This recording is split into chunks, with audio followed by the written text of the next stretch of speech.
बहुत से लोग कह रहे हैं अम्मू माता ऐसी है, नीतू ऐसी है, नीतू घमंडी है, नीतू को पैसे का घमंड आ गया, नीतू ने पहले पैसे नहीं देखे थे, लखन को फंसा लिया। अरे भाई, नीतू ने पैसे क्यों नहीं देखे थे? नीतू सबसे पहले फेमस थी, नीतू के सबसे पहले फॉलोवर्स है इंस्टाग्राम पे।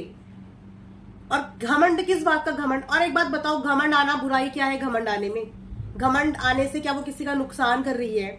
क्या किसी की मुंह की रोटी छीन रही है? या किसी के हिस्से के पैसे छीन रही है? जो इंसान मेहनत करता है ना, जीरो से शुरुआत करता है, उसके अंदर अपने अचीवमेंट को देखते देखते ना घमंड आता है। घमंड आता है अपनी मेहनत के लिए कि मैंने रात दिन मेहनत करी और आज मैंने वो चीज अचीव कर ली। तो अपने ऊपर प्राउड करना बुरी बात होती है क्या?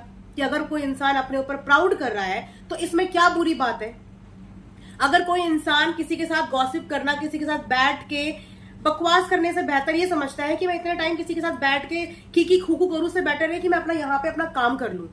तो इसमें क्या बुराई है? हेट्रेड की हद होती है यार। मतलब कम से कम ह्यूमर तो मत फैलाओ, तुम फैक्ट्स पे बात कर लो।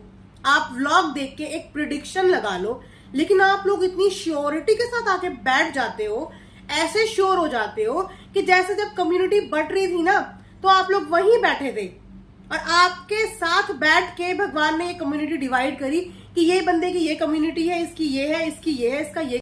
Hello friends, welcome back to another reaction video. So दोस्तों, एक कंट्रोवर्सी होती ही नहीं कि उस कंट्रोवर्सी में इतनी ज्यादा ह्यूमर फैलाई जाती है। अलग अलग बंदे अलग अलग तरीके की नई नई कहानियां गढ़ते हैं, नई नई किस्से सुनाते हैं। और कहानी और किस्सा सुनाने वाले भी वो होते हैं जिन्हें खुद उन चीजों के बारे में जीरो नॉलेज होती है। सो दोस्तों, वीडियो शुरू करने से पहले ना मैं आप सबसे एक रिक्वेस्ट करती हूँ। देखो, जो कंट्रोवर्सी इस समय चल रही है, ये कंट्रोवर्सी किसी दो व्लॉगर्स के बीच की नहीं है। ये कंट्रोवर्सी एक ही परिवार के बीच की है, जहां पे एक माँ खड़ी है और जिस जगह पे एक बीवी खड़ी है। आप समझ सकते हो कि इस समय लखन भैया कौन सी पोजीशन में खड़े हैं। वो इस समय पे बीच में खड़े हैं, जहां पे एक तरफ उनकी माँ है और दूसरी तरफ उनकी वाइफ है। तो इसीलिए आप लोग ना तो उनकी माँ के लिए कुछ बुरा बोलिए, क्योंकि एक बच्चा अपनी माँ के लिए बुरा नहीं सुन सकता, ना ही वो अपनी बीवी के लिए बुरा सुन सकता है। तो अगर आप लोग लखन भैया और नीतू को प्यार करते हो, उनके फॉलोवर हो, उनके फैंस हो, तो आप लोग भी यही चाहोगे ना कि वो किसी भी तरीके की कॉन्सिक्वेंसेज में ना फंसे, वो किसी भी तरीके की प्रॉब्लम और परेशानी में ना फंसे। ऑलरेडी अगर उनके परिवार में इस समय पे मैस चल रहा है, तो अगर हम उस मैस को कम नहीं कर सकते, तो हमें किसी भी तरीके की हेट्रेट करके उनके उस परिस्थिति को, उनकी उस प्रॉब्लम को ना बढ़ाना भी नहीं चाहिए। एंड आई नो आप बहुत ही प्यारी और बहुत ही सुलझी हुई ऑडियंस हो। मेरी लास्ट वीडियो पे जिस तरीके के सबने कमेंट्स किए हैं ना, इन सब कमेंट्स से ये शो होता है कि आप लोग बहुत ही एजुकेटेड और एक प्योर सोल हो। एक छोटी छोटी घर गृहस्थी की जो कहानियां हैं, वो बहुत बड़े तरीके से फैल जाती है और उसपे कुछ लोग नमक मिर्च मसाला डाल के उसे और बढ़ा चढ़ा के बताते हैं। तो इस नमक मिर्च मसाला डालने की वजह से क्या होता है ना कि कॉम्प्लिकेशंस और प्रॉब्लम्स और ज्यादा बढ़ जाती हैं। और हमें being a true supporter, being a human being, उन लोगों की फैमिली के प्यार को वापस से रीगेन करना है। हमें ये नहीं करना है कि किसी भी तरीके की बात की वजह से उन फैमिलीज के बीच में और ज्यादा मनमुटाव हो जाए और प्रॉब्लम्स और ज्यादा बढ़ जाए। क्योंकि अम्मू माता सास भले ही कैसी भी हो, लेकिन माँ वो बहुत अच्छी है। वो 4 बच्चों की माँ है और बचपन से लेकर बड़े तक उन्होंने अपने बच्चों को पाला पोसा है। तो हम उनके मातृत्व में सवाल नहीं खड़ा कर सकते। यस, सास वो कैसी भी होंगी, ये भली भांति नीतू भी अच्छे से बता सकती है। और जब तक नीतू ने अपनी साइड से आके कोई भी स्टेटमेंट, कोई भी चीज अपनी सास के अगेंस्ट नहीं बोली है, तो हमें भी नहीं बोलनी चाहिए।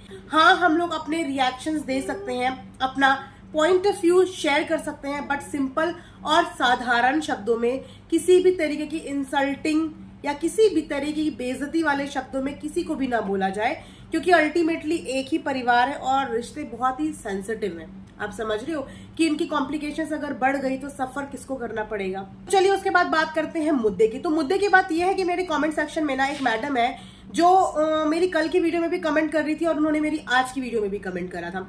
तो उनका पहला कमेंट मुझे ये था कि आप लगता है पेड पीआर हैं। तो मैडम चलिए, मैं तो पेड पीआर हूँ और आपको पता है मैं पे में क्या लेती हूँ। मैं जितना पे लेती हूँ ना, शायद आप तो अपनी जिंदगी में कभी आपने जिंदगी में वो लिया भी नहीं होगा। मैं पेड पीआर हूँ और मैं लेती हूँ रिस्पेक्ट, मैं लेती हूँ सच। आपके पास है वो? आई डोंट थिंक सो कि आपके पास वो होगा। और हर कोई इंसान इस प्लेटफॉर्म पे अगर अपनी आवाज किसी करके सही और गलत का डिफरेंस करना जानता है और उस सही और गलत को समझ के अपनी आवाज में वो चीजें ऑडियंस तक पहुंचा सकता है, तो मैडम मैं तो चाहूंगी कि अगर मैं पेड पीआर हूं तो मेरे जैसे पेड पीआर सब बने। अगर मेरी 4 बातें बोलने की वजह से किसी के परिवार के बीच में दूरियां कम होती है ना, तो मुझे तो लगता है कि आप सबको पेड पीआर बनना चाहिए। उसके बाद मेरे पास एक कमेंट ये भी आया कि आपको क्या पता कि नीतू तो नेपाली है। मैं वो कमेंट यहाँ पे आप सबके लिए लगा भी दूंगी। बांग्लादेश की है, नेपाली है, वो झूठ बोलती है। उसने भम्मू को एंड फैमिली को झूठ बोला था कि मैं पहाड़ी हूँ, वो तो नेपाली है। तो एक बात मुझे बताओ, जिन भी मैडम ने ये कमेंट किया है, आप कितना जानते हो उत्तराखंड के कल्चर के बारे में? आप कितना जानते हो पहाड़ियों के बारे में? आप जानते हो? आप कितना जानते हो नेपालियों के बारे में?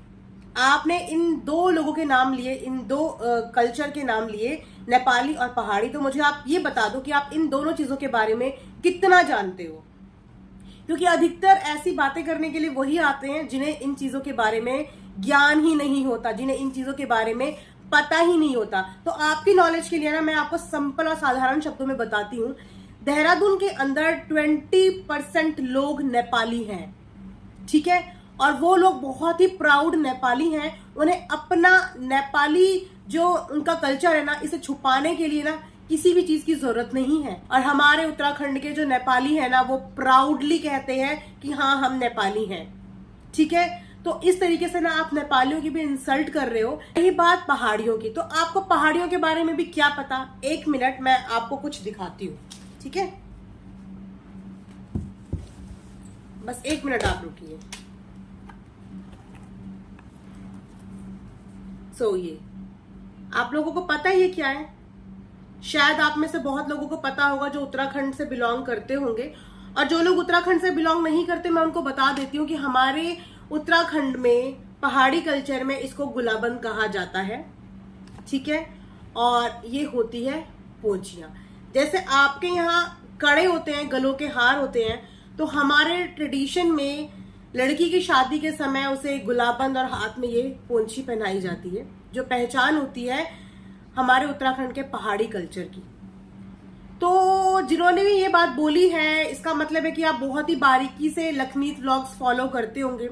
तो एक बार आप लखनीत व्लॉग्स के ना वेडिंग वाले व्लॉग में जरूर जाना, और वहां पे जाके ना चेकआउट करना कि लखनीत वेडिंग में आने वाले गेस्ट, जो नीतू की साइड से आने वाले गेस्ट थे, उनमें से कितने लोगों ने ये गुलाबंद पहना था और उनमें से कितने लोगों के हाथ में ये पोंछी थी। इनफैक्ट ये पोंछियां नीतू ने भी अपनी शादी के दिन पहनी हुई थी। तो ये है हमारे उत्तराखंड के पहाड़ी कल्चर का ट्रेडमार्क, ठीक है। और लखन भैया और नीतू का प्यार कोई जुम्मा 4 दिन का प्यार नहीं था। उनकी बहुत टाइम की अंडरस्टैंडिंग थी। एक अच्छा खासा टाइम पीरियड दोनों ने साथ में एक दूसरे की फैमिली के साथ स्पेंड किया था। तो एक दूसरे को जानने का, समझने का, पहचानने का दोनों ही फैमिलीज के पास बहुत अच्छा मौका और बहुत ही अच्छा वक्त भी था, ठीक है। और ये हिंदुस्तान है, यहाँ पे कोई बहुत ज्यादा टाइम तक किसी से कुछ छुपा के नहीं रख सकता।